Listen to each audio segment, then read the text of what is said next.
Warning, 18 plus age restriction. This content is intended for mature audiences only and may not be suitable for all audiences. Viewer and listener discretion is advised.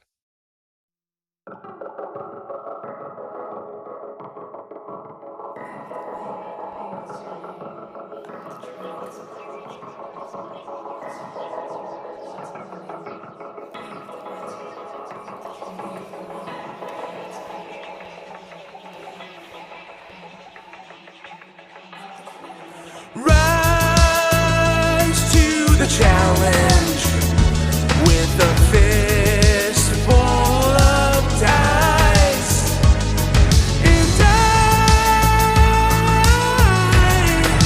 will not run. Who's that shadow dreaming of far fall?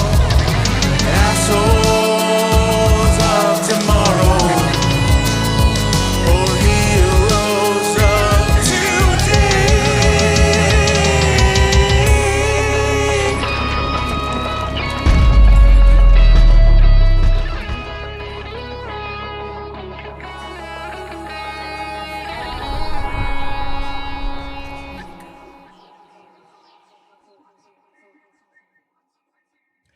Hey there, adventurers. The World Before You was created by yours truly. My name is Guido Santori. I will be your host, DM, and Evil Warlock for today's episode. Let's roll for initiative. 3. My Three. name is John Santori. I will be known as Lobo the Fox, a high elf. And he will be playing one of my custom classes that I created. It's going to be called the Portal Boss / Mob Boss. Drink to that. Yep. All right, so let's open our arms and fall into our story. All right. I have to go backwards. Leaving the big city was easy, but planning it was hard. Making sure that they had the right guy to maintain the stability of the black market was the key to the demographic. Your stagecoach bumps along, as does your bodyguard. Sally gives you a glance, holding a bottle of your wine. May I? He gestures to 2 empty glasses. Wouldn't be good. The stagecoach ride seems to be going smoother than earlier. Why don't we go ahead and give a description of Sally? Oh, red hat, red hair, low cut blouse. It's a dude. Oh, You know what? that's all right. Yeah. He's a little bit on the swing it. side. All right, sweet. All right. Yeah, He's from San Francisco, I think. yeah. There you go. Okay, and so Sally, he's looking at you. He's looking at those that bottle of wine, these 2 glasses, and he's asking to pour you guys a drink, or if you want to keep him more sober for the job, whatever you want to do here. A little glass of wine, I think, would help. Yeah. All right. So he nods with a yellow grin. I always like the grapiness of your wine stuff, boss. He takes a wide gulp, completely missing the desired sophistication of the vintage. Poor fool. I ain't so poor. I'm looking for you, boss. You gotta drink deeper. So, oh yeah, pour me another glass. I'll show you how I drink deeper. Ah, here we go. And so he takes a big glug of that wine. This time he swishes it between one cheek, then to the other cheek, and then he swallows it. It's like that, right, boss? Oh, He's just making you cringe the whole time. yes. Okay, and then he says when we pull up to this dirt town, me and the boys are just gonna help set up shop. I heard something about another group in the area. The big fish in a little pond. I remember hearing up the ladder that we ain't supposed to be making waves, but I know ya. You wanna tell me how big of a ripple we're gonna make? And then gives you a shitty wink and waits your response. Very big wave, not a ripple. He nods, he's like, yeah, you got it, boss. He looks over at you. Is there anything you want me to be doing? Like you want me to send word ahead to have something ready for you when we arrive? Have wood? Would you like me to Yeah, have something well, ready for you when we arrive? Oh, I thought he had wood. Excuse me. No, not for you, boss. Couple hours go by until you start to reach the mining town of Deepstone. Deepstone, okay. And your carriage slowly starts to pull over to a halt. All right, you pull right up here. You see a handful of shady characters moving furniture into a bar with the Bothmore Mining Estate Co. logo. A man with an oiled beard rolls out a short carpet for you before you step out of your carriage. Here's Lobo. And we got Sally. Sally! That's my muscle. Yeah. And then the guy with the woolly beard's got something to say. Yeah, he rolls out a small carpet for you to walk out on. He says, like, "It is an honor to be working for you, sir. Heard about those commission projects in Migla. Very good show, Lobo. Very good show." He says as he does an awkward bow. "Right this way." And he says as he escorts you and your bodyguard into the bar. He's gonna go ahead and escort you. You're gonna pass in front of the Bothmore Estate Company building, right? As you're passing by here, you see all kinds of different types of people. You're seeing everything from like monodrones to like dragonborn. You are seeing some dwarves. You're seeing a hodgepodge of all kinds of like crazy races and some things you're not even familiar with. But one thing makes you kind of nervous. You see some tabaxi taking in some elven slaves. These guys look like they're high elves, right? They're in shackles as they're being brought in for processing. As the oiled beard guy escorts you right up into your new bar. There's quite a lot of construction going on. The place looks like it was once pretty dingy, but it's definitely getting refurbished. The Zentarum always seems to get this part right. The bartender starts preparing a beverage at the sight of you walking in. The man with the oiled beard takes you to a private table overlooking everything, and your drink appears shortly after. So what do you think, boss? Nice spot to set up shop, huh? Great looking shop. Who are these people in here? Bar bitch is coming over bringing you drinks. Oh, okay. Good. Let's get you a fine bottle of wine. Well, that's a bottle of Santori wine. Yeah. Oh, what do you know? Oh, that's exported, huh? Imported. Then a Eastern middle-aged woman in her 40s walks into the bar. You recognize her from your dossier. This is Lady Messiah Moon, owner of the Bothmore Estate, its mining company, and your landlord. She makes eye contact with you, and she glides to your table and gives you a polite bow. "It is a pleasure to finally meet you. I am Lady Messiah Moon. I hope you find your accommodations fitting." They're fantastic. We hired some entertainment that should bring some additional revenue. A bard of some renown. She is coming from Middleton. I hope you will welcome her on your stage. And she looks at you waiting. Oh, I'm sure I'm going to welcome her. Yeah, I'm sure you will be a perfect gentleman, as high elves expectedly are. And she smiles politely. And I'm smiling back. So, you are familiar with your duties here? And she gives you a moment to respond. Yes, I am very familiar with my duties and my personnel and my support, my big support. Support is right. As long as you are giving our company a cut of your profits from your bar and your men are protecting our property, you are free to run your front and conduct business as you see fit. Understood? And she makes deliberate eye contact and awaits your response. Smile and say, I think we understand each other. And then what she does is she opens her palm and you see there's a key on her palm and she blows her palm and you see this key floats over to your table and slides across the table to you. Ah. And she says, "Here is your room key. Do not hesitate to ask for anything you will need. I hope our contract is prosperous for us both." She gives you another formal bow before she glides out of the bar as smoothly as she came in. Sally looks at you as like, "She seems like a pretty nice lady." Yeah, keep your eyes to yourself. He's like, "Oh yeah, I got you, boss. I'm on duty." A couple hours go by and you get comfortable as you are being sent to drinks and going over paperwork and information on your new enterprise. And that's when a few new faces walk into your establishment. These guys look rough and aren't wearing Zentarm or the Bothmore logo. It's a gnome and 2 bodyguards flanking them. These guys straight up like push past your music, and these guys like come right up here, and you have this one guy standing right there like on the stage as these other 2 guys flank him on either side. I want you to roll perception. Perception. Yep. Just roll the big round 1. There you go. 11. And then you get to add what it says on perception. 0. Okay, well, 11. All right. You look this guy up and down, and he seems pretty on the level. This little shitty looking gnome, and he's got a couple bodyguards. They're not from your outfit. Nothing spectacular. Yeah. Yeah.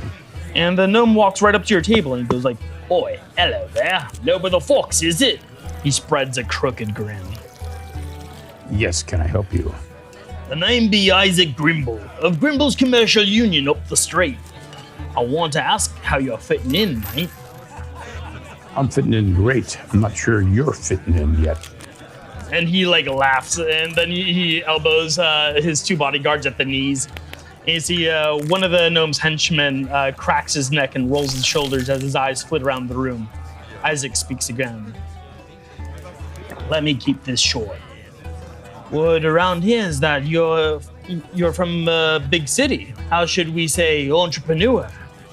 Well, I like to think of myself as an entrepreneur too. So here's the deal. Stay out of my business or my boys will crush your boys. Thing is, I've been sitting up in this town for years, mate. And that old witch lady, Messiah Moon, can't protect you when you're off her property. Remember that. And maybe, just maybe, we can work something out, eh? Well, let me think about that. I'll talk to you tomorrow while after I talk to my people. He's like, yeah, you go talk to your people. And you see, coming up right behind them, from downstairs, this very, very colorful woman. This lady, she's young and she's got like rainbow colored hair and she has like these Big boobs. like probably. I'm looking at anyways, you. and no, yeah, okay. So she's got her assets covered, all right. But the thing is though that you notice that she has something wild in her eyes. She looked at these 2 guys and she leans over one of the bodyguards. She's like, "Hey, handsome." The bodyguard looks at each other and they're like, "Oh, boss, that creepy lady's here." And Isaac Grimble looks at his men and then he lifts his hands up in mocking surrender. He's like, "Well, it's been nice, and I hope you enjoy your stay, Knifeears." He stretches and he spits on the floor as he walks out of the establishment. The 2 bodyguards leisurely follow him out. One of the guards pauses at the door and lets out a loud fart before catching up with his boss. As you're looking from your balcony and you see these 2 guys going out, you notice that this gnome guy suddenly vanishes like he was never there. I want you to go ahead and roll Arcana. So go ahead and roll your dice. Yeah. Then I want you to add Arcana to that. 14 Arcana. What's Arcana? One of the there it is. 4. Okay, so that would be 18. 18. With the magic you've dabbled with in the past stuff, you know that this guy's actually playing his game very smart. He was never actually in the bar. That was an illusion, and he sends his bodyguards in there. So this guy completely vanishes like he was never there. Oops. And we got these 2 guys kind of headed back in another direction. And you and Sally are up on that balcony. Sally looks at you and he's like, "I know how you are, boss, and I don't think we should try to fuck him up just yet. This town has some funny rules, and I think he's trying to make us break them in public. Or maybe we can figure out how he makes his money. We can really hit him where it hurts. Maybe we talk to Moon Lady and to see what she knows." It occurs to you that Sally isn't as dumb as he usually appears as he tightens a Velcro strap on his boot. You realize that the town of Deepstone is very much a frontier pioneers and has no real court system. While things that are illegal might be more easily accessed, there won't be a system of law to protect you as it previously did in other big cities from frontier justice. Understood. Yeah. So I guess what do you want to do? You want to get some dirt on this guy who's confronting you? We got to do it cautiously. Cautiously until we get a lay of the land. Yeah. All right. Yeah. So you go try to talk to Moon, or you go try to talk to people inside the bar. I think I'm going to talk to the lady in here. I'm sure she knows. She knows the elf, right? Or what is it? The gnome. Gnome. Yeah. You got to put on a feminine voice on this one. I've been practicing, just trying to get her persona down. You walk up to her, right? Yep. Put yourself right next to her. Yep, there you go. Yep. All right. And she's like, hey, Dark Meat. And she looks you up and down, and she's like, so, buy a girl a drink around here. Not a problem. Get her a drink. Right now, Sally. You see Sally just runs off like shit gets knocked over as she runs down the stairs, and Sally, make that 2 drinks. Yeah. He comes up with some wine, and he's looking at you, and he's like, you didn't tell me what vintage. I don't know. And he just make sure it's Santori wine, or don't bring an empty bottle. He's like, all right. And he runs right back down, and he ditches the previous glasses he brought up just to bring up some new glasses and stuff. So, all right, so I got the award winner one from 2010. Let's turn this into a marketing thing. So she takes the glass, and she takes it quite gingerly from Sally's hands, and she's like, well, aren't you a gentleman? And then she looks over at you, and then she's like, the name's Holly. Hi, Holly. How would you like to work for me? Oh, I mean, silly, you're working for us. I'm actually the requisition officer. Oh, for the Botmarcy. Yeah, so I actually work for the storage requisition. So my job is selling things that we have in storage, also buying precarious items. And she looks at you, and I could help a lot. Oh, well, if you want to... things you need that may not be able to find anywhere else. She's like, well, and then she takes a smell from the glass, and she's like, this has such a wonderful nose. I believe we will be in contact for a while, sir. I'm sure we will. I heard you're our investor, correct? I am your big investor. Oh, how big of an investor are you, Mr. Lobo? As big as you want me. and then she looks at you, and as she plays with her hair, you see her hair actually starts changing colors as she plays with her hair. And then she curls it behind her ear, and she's like, well, you're boring now. And then she just simply saunters off with this glass of wine, just leaving that edge of you wanting to talk a little bit longer than you wanted. Just that moment just seems to have gone as she saunters off. An intriguing lady. Oh, and then you hear her as she's walking downstairs. You hear her yell over her shoulder, I heard that, as she goes down. But there's something kind of you can't really put your finger on it, but there's something unsettling about her. You take it as for what it was, and it seems like a pretty decent interaction. And there's one thing you did understand from this, is that guy Grimble seemed to be a little bit afraid of her. You see Sally comes back up to you. He's like, I did good, right, boss? You do good. Oh, I did good. You see, and he runs up, he grabs the bottle, and recorks it, and tries to get everything nice and organized for you at your desk. He's like, so when do you want to go talk to Moon Lady? Oh, I think we should talk to her as soon as we can. I think she has some more information we need before we can start making our move. Yeah, all right. That sounds like a plan, boss. Now, let me go see. He starts snapping his fingers, and you see the guy with the oiled beard comes back up to your table, and he's like, "What can I do for you, Lobo?" And then you see Sally. He's like, "Oh, get Moon Lady over here." And then he's like, "Oh, right away. What's your name?" It's Sally. The name's Sally. He's like, "I love the cut of your jib, Sally." And then he goes off and he saunters off. Mm-hmm. And a moment later, she comes back in. You see, she slides right up to your table as gracefully and as smoothly as you remember her coming in. I don't even see her. She's behind me. Yeah. Yeah, it's very sneaky. And she's like, good to see you again, Investor Lobo. Is there something I can do for you? I have several questions. And she's like, and she arches her eyebrow. Tell me more about this gremlin. What is he? Gnome. Gnome. Tell me more about this gnome. This little short, obnoxious gnome. And then she raises her eyebrows like, oh, Grimble. And she says, if you wish to find more information on our rivals, I can provide you with some, but anything I tell you won't be as detailed as my spy master can provide. She puffs on her long, thin pipe. Do you wish to meet him? Yes. In the bar, speak with the oiled beard man. You ask him, why are you so tense? He should reply, why is the sky blue? Your response should be, it isn't. He will then take you someplace secluded to fill you in on the information you need. And she blows her smoke over her shoulder. And then right at that moment, she's like, I have some more diplomacy I must attend to, if you will excuse me. And so she simply slides back out and back into the Bachmore estate. And then you finally get to see our guy again. Come back in here.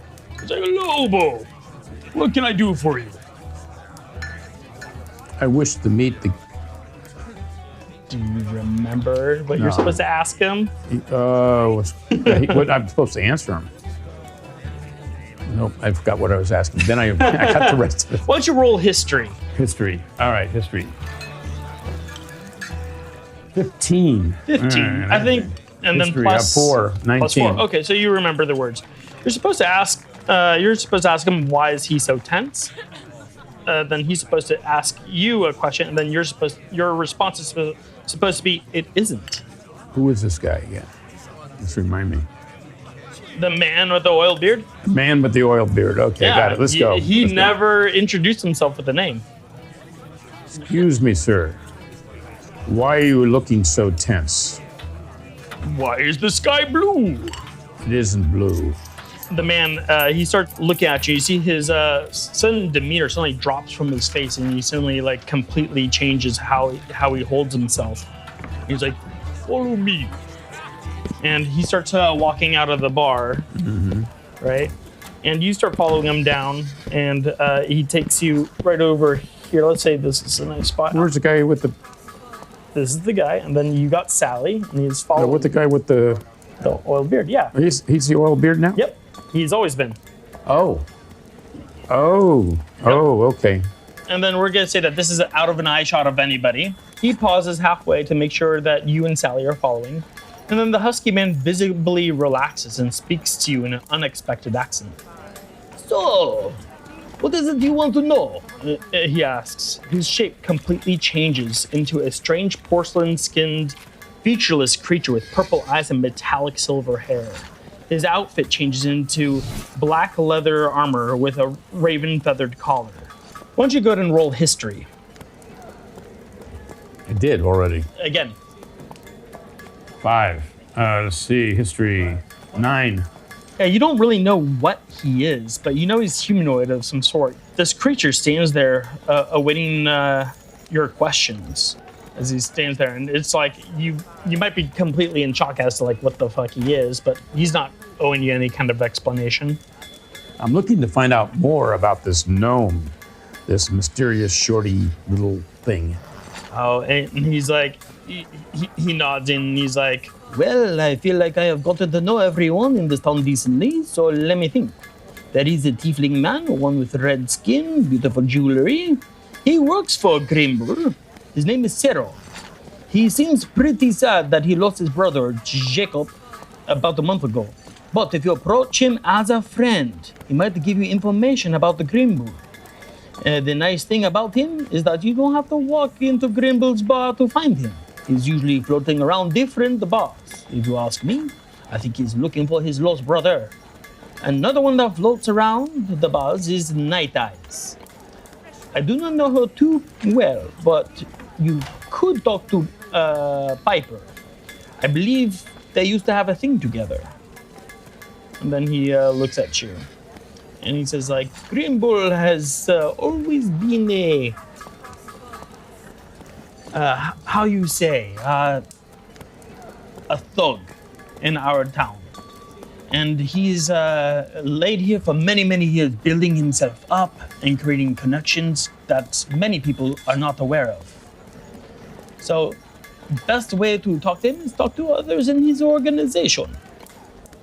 And he says, I recommend speaking with Cero and speaking with Piper, because she could tell you more about Night Eyes. I'll talk to Zero first, I think. And he nods. Now, when he does that, you see he starts to shift right back into this greasy bearded man. And it's almost like an octopus, how the colors shift with texture. And then he follows you back inside like nothing ever happened. When you guys are being walked in and he's following you, right? Right about here is you hear a door open. You look off to the side and you see a tiefling man enters with red skin. Cypher whispers behind you, "Speak of the devil," followed by a chuckle. And you see this guy walks in. Is that Zero? Yeah. A tiefling man sits at a table alone. His eyes flit around the room, observing. He has nice clothing that features a lot of color melting from reds to blues. Why don't you go ahead and roll perception?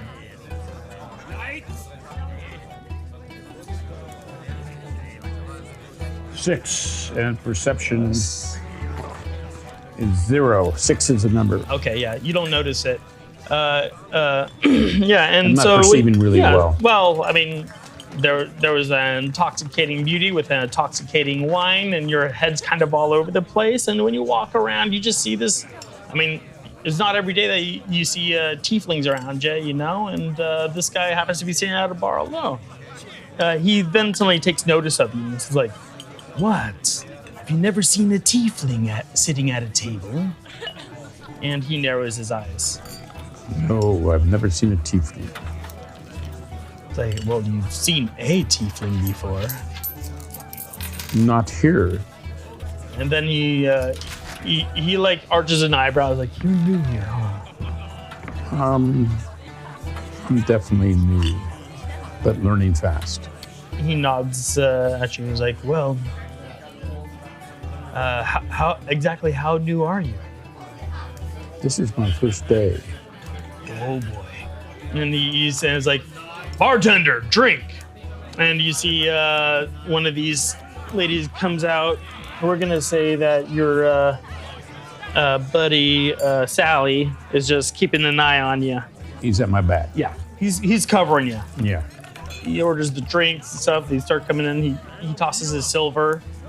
The waitress picks it up and leaves you guys alone to talk. And he says, like, "So, how do you like the place?" It's interesting. Very interesting. Very interesting. I'm really more interested in the people. Oh, yeah. How so? Well, I'm interested in this man, Zero. I need to That's talk to me. him. Who the fuck are you?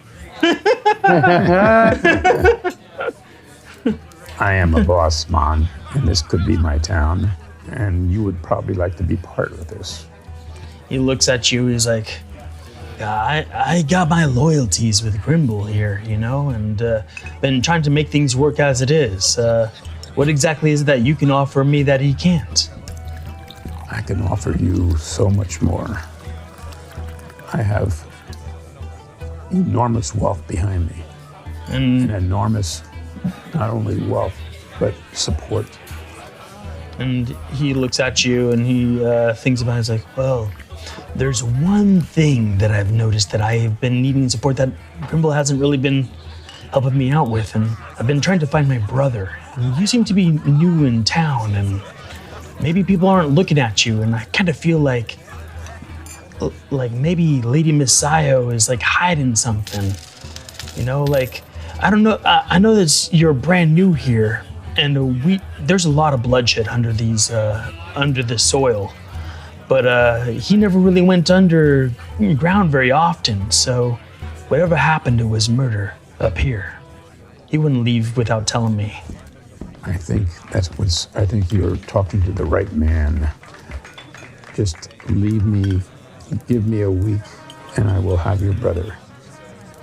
And he looks at you, and you see, like, he gets excited for a moment, and then why don't you roll a die and see if that excitement stays? I want to see, and this is going to be for Intimidation?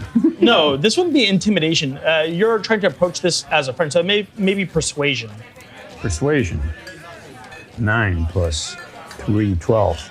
Okay. That's kind of... Yeah, so he looks at you He's and he sees waffling. that and he's like he's kind of at that kind of crossroads. You could read it on his face. Like, he's like, this guy kind of probably doesn't know what the fuck he's talking about, but I mean, he's like, this is more than I've gotten from anyone else. So he's given it a chance to like continue talking to you and stuff. And he's like, yeah, I mean, How about me giving you a demonstration? and he corks a brow and is like, how so? Is there somebody here you want eliminated? That is a problem? Is there a problem person here for you? And he starts thinking for a moment, and he's like, problem person? No, I have my suspicions of this one guy. Hard to keep track of him, because he has the ability to change shape. It's my thought that maybe he might have something to do with it, like, because, I mean, think about it. Like, who has the easiest time moving through and changing, who has the ultimate alibi? You see, the more he thinks about it, the more convinced he is. He's like, I ain't got no proof yet. And I don't know if I don't really know for sure, but like, I mean, you kind of gotta know for sure with somebody like that. No one trusts a changeling. No, I don't trust changelings.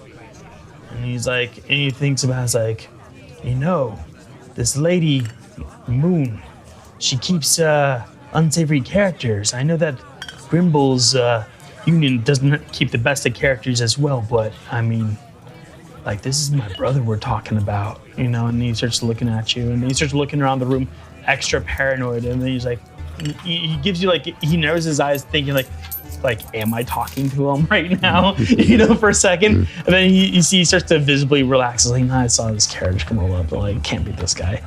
And you see he takes a big gulp of his drink and stuff, and you could smell it. It's some sort of really strong kind of whiskey and stuff, and it just wafts off of his breath as he's speaking to you. And he's like, no, I just haven't been the same without my brother, like, and I think I've even started picking up some bad habits. And I usually need something to help me go to sleep at night and shit. Like, you know of anything that could help out with somebody like that? Like, I usually go with and then he like sides up to you. He's like, "Hey, you're from the big city. You got any milk of the poppy?" I have anything you need. It's like, all right. Well, maybe we might have a working relationship here. And he starts thinking about it. And he's like, I got a lot of stuff to think about, And you see, he just immediately like swivels his shit back, and then he looks over at you, and he's like, yeah, I mean, this is big. I got to think about this before I can't be just any old turncoat. Before you leave, can you introduce me to Night Eyes? Night Eyes? You want to talk to Night Eyes? Yes. Ah, geez, she's like Grimble's daughter. I mean, I could. I mean, maybe. Yeah, I could probably set something up in about like maybe. I don't know where she is. She likes to float around bars too. What about Piper? Oh, Piper. She works here. I thought I saw her upstairs. She's the girl with the green hoodie. Yeah, and he nods and he's like, yeah, but I gotta go. I gotta think about covering my tracks here. Maybe I'm just drunk right now. But I'll be talking to you tomorrow. But you see, like, he's got this amazing jewelry and stuff on and everything. He's got, like, it looks like he actually might have came from West. But he's gonna slowly saunter off, and he's gonna go off into the night, thinking about, like, what he's doing. You remember you said something about her being upstairs. You go upstairs and Sally follows you. And yeah, you look around the room and you see the voluptuous, colorful girl standing in the corner, but that's not exactly who you're looking for. You see the band is still playing up here. See the green hoodie.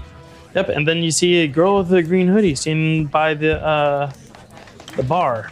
It looks like she's eating a grilled cheese sandwich. So what you see is you see a redheaded girl in a large green hood with a bandolier of potions slung from shoulder to hip greets you as she eats her grilled cheese sandwich.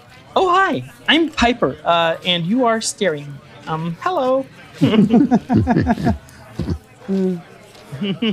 Hi, Piper.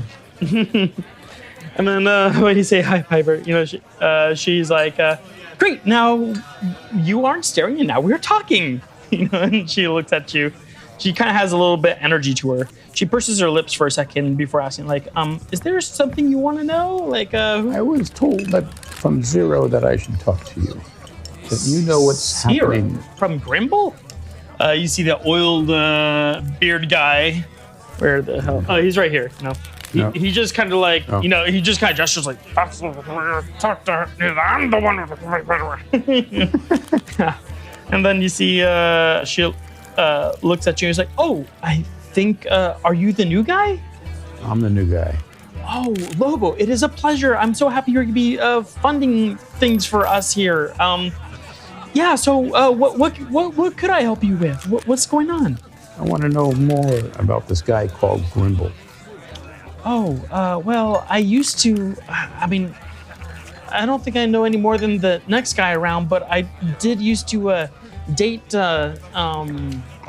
his daughter for a while. I could tell you a little bit about her, I guess. Tell me about her. So it's like, well, I mean, I had just arrived a few years ago and we clicked and, oh geez, she was learning about black powder and I was an alchemist myself. And so we would have these nights drinking wine and talking about nerdy things, and Piper looks off into invisible nostalgia. And I had just finished college at Migler's Academy of Sciences and Magic. Go spider snakes. And she looks around and she's like, and my mom, Janine, or as some would call her, the Enchantress of Calpurnica, wanted me to go get some world experience, and that's how I ended up here. Night Eyes seemed a little too angry at the world and wanted to leave Deepstone by like any means necessary. So that might be something to talk to her about. Well, also aside from company rivalry, I broke off the relationship because she was very controlling and wanted to drag me away from Deepstone. And like, I mean, my mom needs to know where I'm at, you know? She looks at you. Do you have kids? No. I have friends, lots of friends. She's like, yeah, I don't blame you. Honestly, like, I blame it all on Grimble because, like, he practically raised Night Eyes and, like, will stop at nothing to keep her here. He needs her because, like, she is his coin master, but I mean, like, I think it's more of a possessive thing. I mean, she likes to go into different bars because she's kind of a wine snob. Also, she wants to get out of Deepstone, and she looks frustrated when she's talking about it. And she's like, well, I'm glad to help you out, Mr. Lobo. Are you going to talk to Night Eyes? Oh, geez. I'd like to. Can you give me an introduction? She takes another bite of her grilled cheese sandwich. Okay, well, I have a plan. You know, next week we're going to hire a permanent entertainer and like bring additional revenue and whatnot. Should we like invite her for the debut? I think that would be a smart move. Okay, well, so the thing is that I'm a little like, it's kind of iffy with us because like we haven't talked in a long time and everything. I'll try to think of, like, I don't know, a way to kind of maybe string her along or something to get her over here. Oh, geez. And then end episode. That's Smoke break. Yes. Smoke break.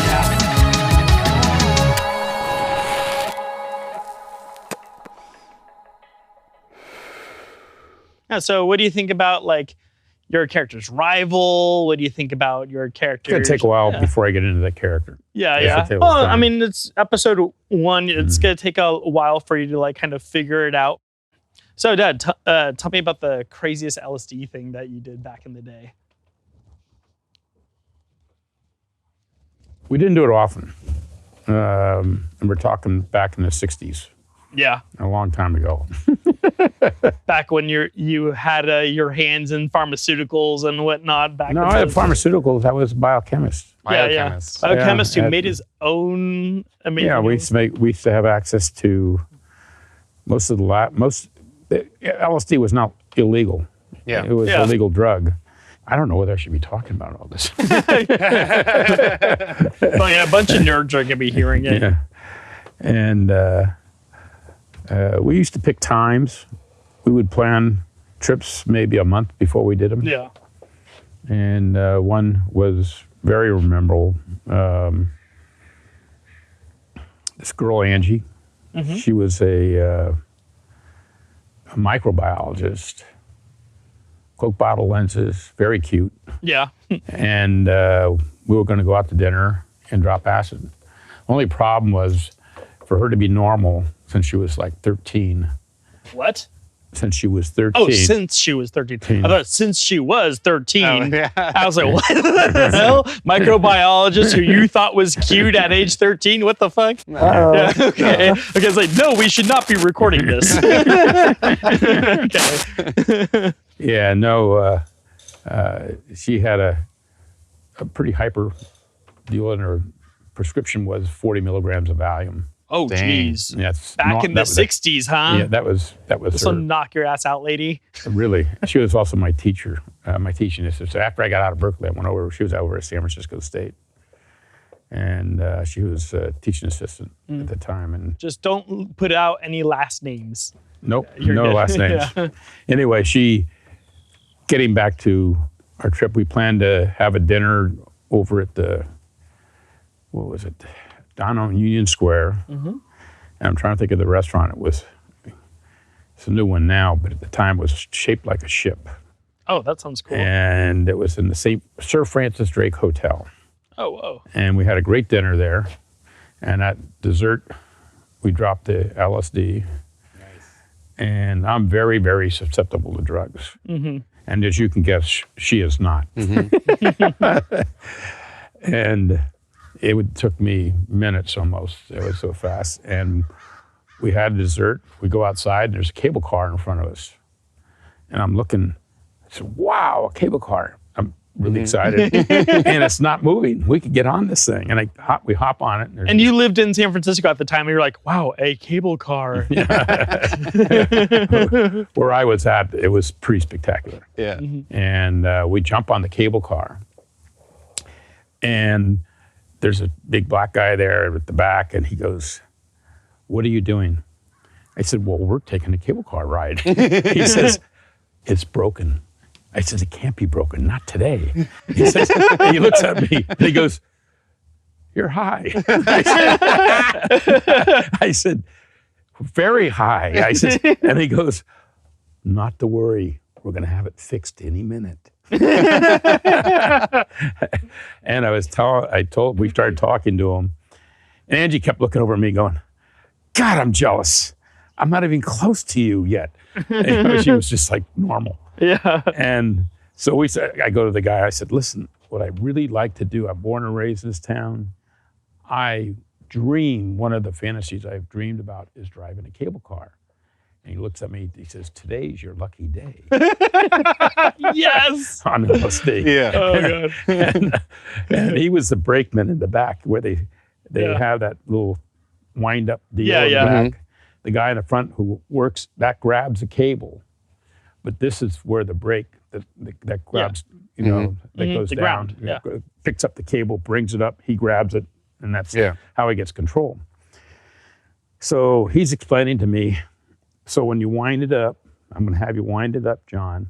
And she says, I need to know, I want to drive the cable car. And I said, hold it, Angie, just listen to him. And he's winding it up. He says, there's a little clip at the base of the cable car or the the thing that reaches down, that locks. You kick it in, and he's got control. He gets all the control. I said, and he's going to me the whole time. And I said, do you understand? I said, yeah, I got it. I understand. He says, okay. And a few minutes later, cable car starts moving, or the cable starts moving. And Angie goes, let me do it. It's a little mini skirt, right? Mm-hmm. Coke bottle lenses. and so we head up Powell Street. And you're actually driving the fucking cable car? Well, she's there, but she can't. There's not much she could do because she's going uphill. He's grabbing. It's all grabbed right now. Yeah. It's when he goes down is when it's important. Yeah. So we get to the top of California and Powell, and that's where the Mark Hopkins Hotel and the Fairmont Hotel, and boom, all these tourists get on. And I'll never forget these. This couple gets on with two young girls. They're all in white. The whole family's in white. They're all in Bermuda shorts, and the fog is in. Yeah. And the cable car's packed. They're in the back where we are, where the brakeman is. And Angie's there, going within the guy's there, and she looks like a tourist almost. I mean, mini skirt, the whole thing. And they're looking at her and then looking at him, the guy who's supposed to be doing all this stuff. And he looks at him like he knew what their question is, trainee. Says, oh, okay, trainee. And it was going down, and she's running, doing everything they're supposed to be doing. She's doing it perfectly. And we get to Hyde Street, the top of the Hyde Street going down to Garrett Ellie's. I said, my turn. Oh, God. And I said, she says, no. I said, Angie, let John have his turn. And the tourists are going, what is going on here? And I says, it's my turn, Angie. Get out of the way. It's my turn. So I get on the thing. He says, remember to wind up. When you hear the bell in the front, that means he needs the brakes. I got it.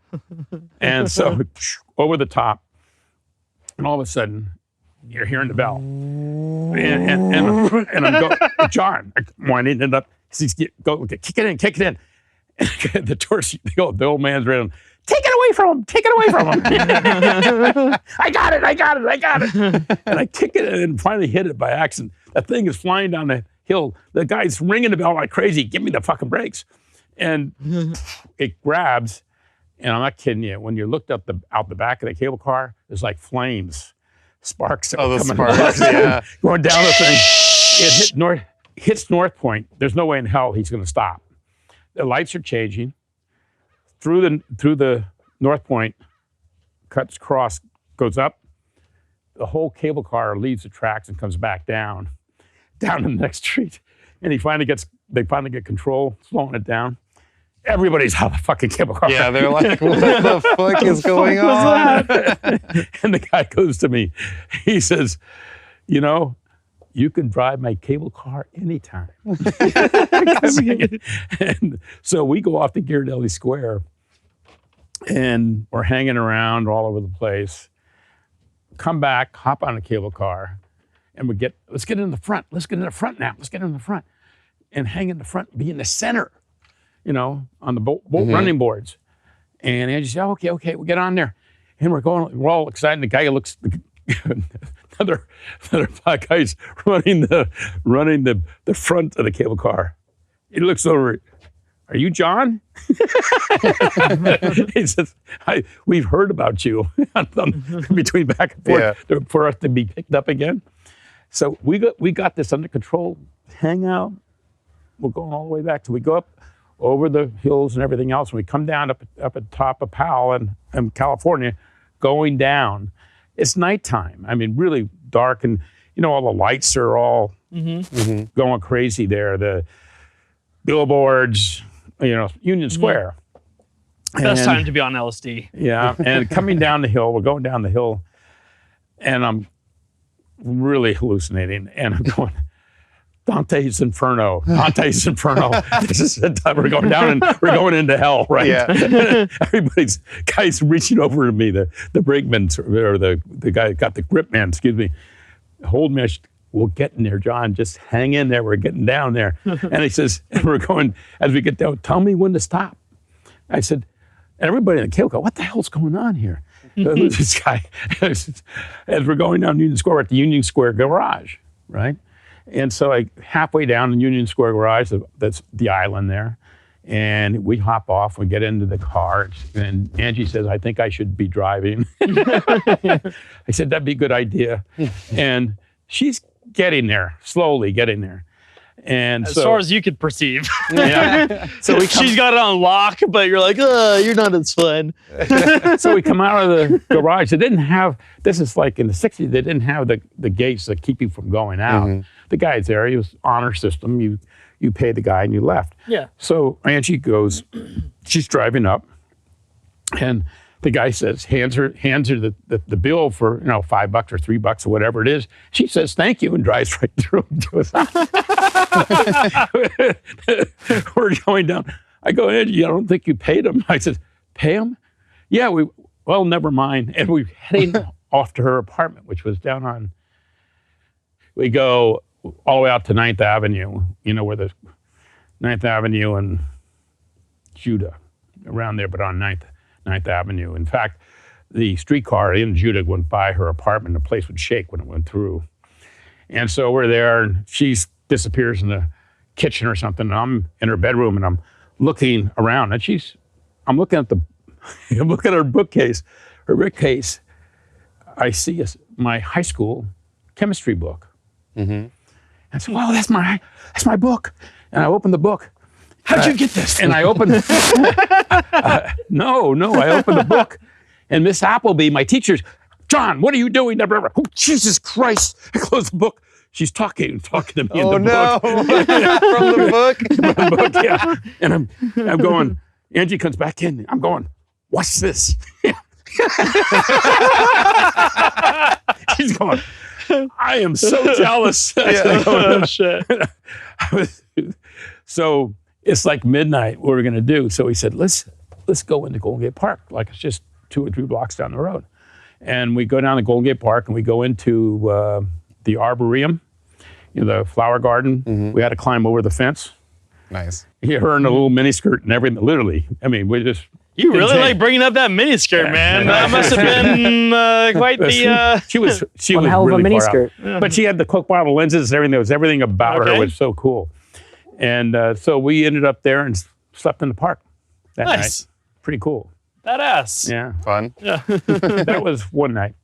That was one time on LSD. Okay, so another will be another adventure on the next time we're out here. Yeah, there you go. there you go. So what'd you think about your first time playing D&D?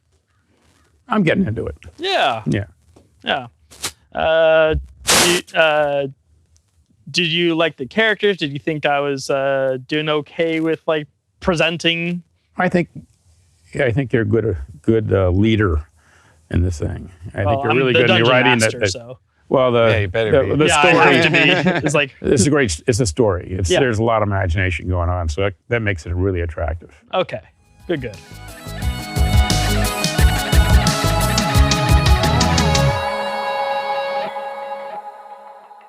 Hopefully you guys enjoyed today's episode. I am once again Guido Santori, your DM, host, and Evil Warlock for today's episode.